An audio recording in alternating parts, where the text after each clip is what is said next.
वज़ीर-ए-आज़म इमरान खान की बात याद आ गई जो उन्होंने एहसास लंगर खाने के इफ्तिताह के मौके पर कही कि लोगों में सब्र नहीं। अभी 13 माह हुए हैं और कहते हैं कहां है नया पाकिस्तान। नए पाकिस्तान में गैस, बिजली, पेट्रोल, डॉलर, हर चीज महंगी हो गई। नान महंगा, रोटी महंगी, आटा महंगा। भूखे पेट तो एक दिन एक लम्हा नहीं गुजरता। वज़ीर-ए-आज़म कहते हैं अवाम में सब्र नहीं। अभी 13 माह ही तो हुए हैं। दवाएं महंगी होने से बीमार परेशान हैं। जिंदगी मुश्किल, मौत आसान हुई है। बीमारी की अजियत, तकलीफ, दुख, दर्द का एक एक लम्हा गुजारना मुश्किल हुआ है। फिर भी 13 माह गुजर गए हैं, लेकिन वज़ीर-ए-आज़म कह रहे हैं अवाम में सब्र नहीं। सारी तकलीफों, मुश्किलों और अजियत के साथ जीने वालों का सवाल एक और सादा है कि क्या सिर्फ अवाम के लिए ही ये सब्र का लफ्ज है? सब्र सिर्फ अवाम के लिए है? जिन बेसब्रे, जिन बड़े बेसब्रों से सब्र ना हुआ, जिनकी रसाई वज़ीर-ए-आज़म और आर्मी चीफ तक थी, इन्हें मुश्किलात से निजात मिल गई, नैब के डर से रिहाई मिल गई, लेकिन ना मिला तो अवाम को कुछ ना मिला। फिर वज़ीर-ए-आज़म कहते हैं अवाम में सब्र नहीं। हां, जो सियासत के बेसब्रे हैं वो 27 अक्टूबर के इंतजार में है। देखिए इस सियासी मैच का क्या नतीजा निकलेगा, लेकिन दुआ है जो भी नतीजा निकले उसमें जीत पाकिस्तान की हो। अफवाहें क्या हैं, पेशगोइयां क्या और इम्कानात क्या, इसी पर बात करेंगे। सबसे पहले असद खरल साहब, बाबडोगर साहब मेरे साथ हैं। आगाज़ असद खरल साहब से करूंगा। खरल साहब, नैब की कारकर्दगी, ये जो मैंने शुरू में बात कही कि वज़ीर-ए-आज़म कह रहे हैं कि जनाब अवाम में सब्र नहीं है, तो जो बेसब्रे ताजिर थे, जो अमीर तरीन तबका था, जिनकी रसाई वज़ीर-ए-आज़म तक थी, उनके लिए तो नैब के चेयरमैन ने कह दिया जनाब किसी को नहीं छेड़ेंगे, किसी को फोन नहीं करेंगे, टैक्स के उनके सारे केसेस ही वापस भेज रहे हैं। ऐलान कर दिया उन्होंने, चेयरमैन नैब ने आज, कि जितने बड़े बड़े टैक्स चोर हैं जिन्होंने पाकिस्तान का पैसा खाया है, अब उनको फिक्र करने की जरूरत ही नहीं। खाते जाओ और डिकार भी ना लो, जो मर्जी करते रहो। कमाल है ये। और अवाम के लिए वज़ीर-ए-आज़म साहब कह रहे हैं कि जनाब इनको सब्र नहीं है।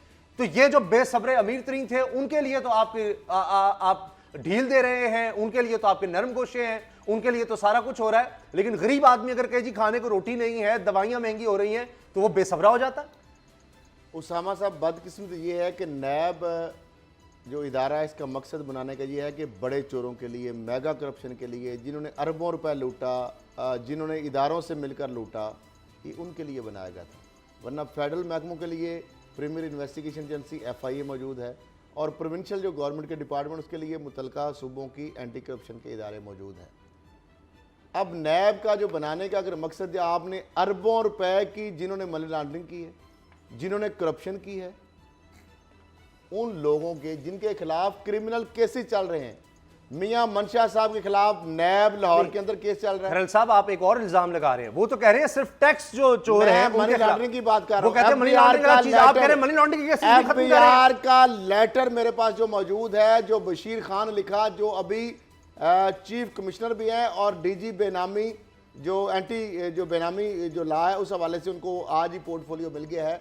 उनके दस्तों से मियां मनशा को और उनकी फैमिली को एक लेटर लिखा गया कि आपने 9 अरब रुपए की, जो डॉलर को अगर कन्वर्ट करें आज से 2-3 साल पहले की बात है, आपने 9 अरब जो पाक रुपये में बनते हैं, आपने मनी लॉन्ड्रिंग किया Saint James hotel and club. अब मनी लॉन्ड्रिंग का ये प्रोब शुरू हुआ, उस अफसर को तब्दील कर दिया गया। उसके बाद क्या जो FBR का एक बंदा लाइमलाइट पे आता है, क्या उस पर ऊपर एमएसटी हो सकती है? नहीं हो सकती, कानून तो ऐसा नहीं कहता।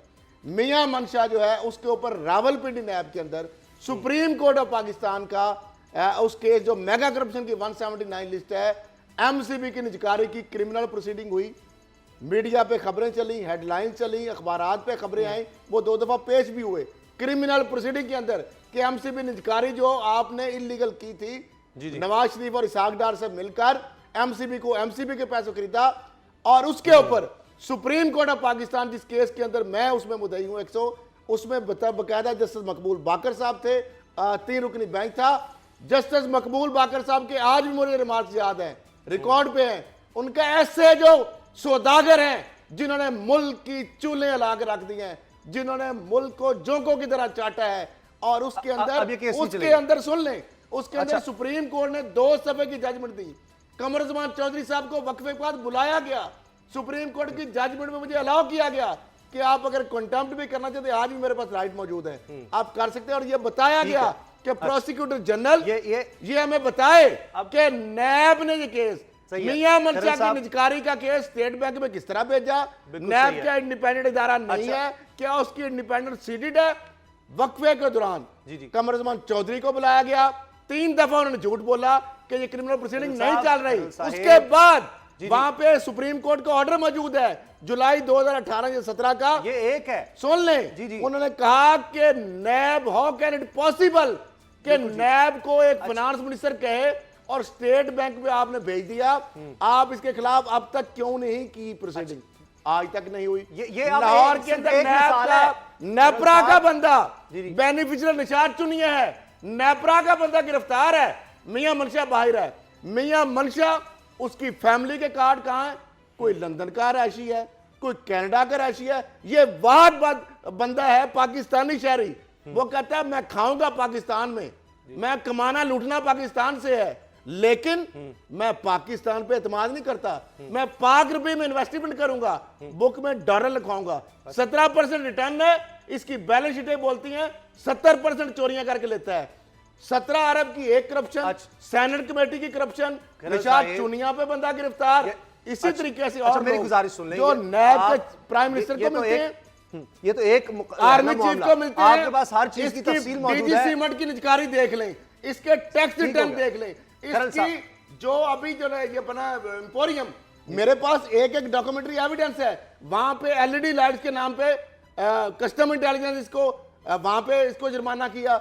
जालसाजी, नौसरबाजी, स्विंडलिंग, नजम कुरैशी बंदा जो नाम का बरतानवी शहरी है बेचारा, 9 लाख पाउंड इन्होंने जाली पटरियां की, आज भी वो केस है। सर गुजारिश 60 लाख पाउंड इसके जिम्मे वाजिबल अदा है। क्या ये सिर्फ टैक्स के केसेस की बात है या सारी ये मैं मनी लॉन्ड्रिंग की बात कर रहा हूं, साहब एक मिनट दोबारा आते हैं आपके पास, आपको दोबारा आते हैं, आपने बड़ी तफसील बताई।